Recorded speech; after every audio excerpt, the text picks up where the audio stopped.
dalawa nag-i-enjoy lang sa loob.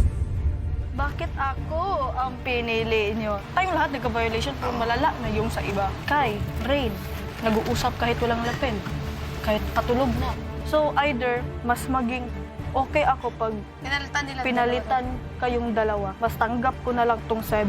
I'd say 7 first. I wanted 7. But not until Kuya said that the 7th place was... It's a nomination. Yeah. Because I feel like if really, they're really gonna count all my singing, bruh, I'm not just 7th. Like, I'm way up there. Alam ko na alam nila na we also, dapat nandun kami. Kasi like, Kuya Bensoy, Jan, alam namin, di kayo dyan dapat. And we were like, parang tayo yun. Oo. So, we were aware naman. Yeah, for me, what held me back at the time was fear. Those were the early weeks kasi hindi ko pa na-experience maging nominado. I was also scared, Kuya. Kasi nga po, like Kai, di pa po ako na-nominate nun. So may fear din dun. Matapos ang mahabang araw ng mga parusa sa mga nag-volunteer maging nominado, Sa puntong ito ay tinatapos ko na ang inyong parusa.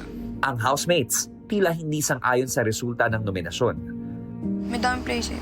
Pare, ako yung lumabas sa linggo. Ako mapapaaral. Ako ba yung mga kapatid ko? So don't burden yourself, Zoe. Your siblings are so proud of you.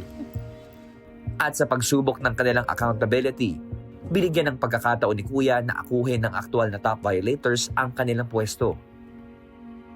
3 sa nominado ay hindi dapat nandun. Kung iraranggo natin ang dami ng mga violations, kabilang ka dapat sa mga nominado. Ngayong alam mo ito, ibibigay ko sa iyo ang mabigat na desisyon. Handa ka bang palitan ang isa sa nominado? Handa ako, Kuya. Yes. Yes po. Yes po, Kuya.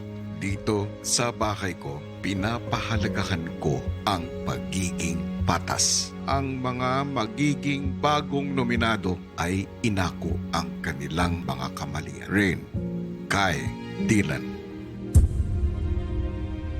Sila ang mga nominado sa linggong ito. Alam ko, Kuya, na aamin si Rain. I was very sure of that. For me po, Kuya, I was like, would Kai get it? I was like, yeah. Honestly, it was the least we could Yeah. do, Yun. Kuya. Bare minimum na lang po yun. Kasi kayo na po nagbigay ng opportunity. Yeah. Thank you po, Kuya, kasi we were able to, bawi. Yung mistake namin, nabawi po namin. Kasi kung alam naman po namin yung anong deserve ng mga tao, bakit hindi po ibigay?